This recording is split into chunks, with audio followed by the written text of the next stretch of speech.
öyle kızım. Nazlı. Nazlı. Selamünaleyküm babacığım.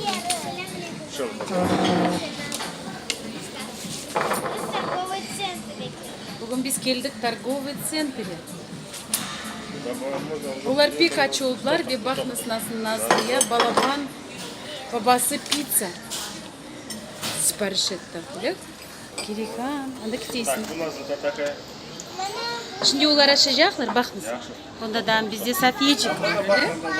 Satiyecik bu da oluyor. İki kardeş oluyor. Nazlıların kadesi. Şimdi biz açacağız. Sonra gideceğimiz oynamaya. Ana tiline balacıklarının sevgi aşılamak. Ana tiline kulakları alışsın. Onlar evde, internetten hep ana tilinde videolarına baksınlar. Kulak alışa ve balacıklardan kolay laf etmeye başlayırlar. Ana tilinde laf etmek utanmak gerek mi? Bu Kırım Tatar tilinin bütün şiveleri o bizim tilimizin baylığı.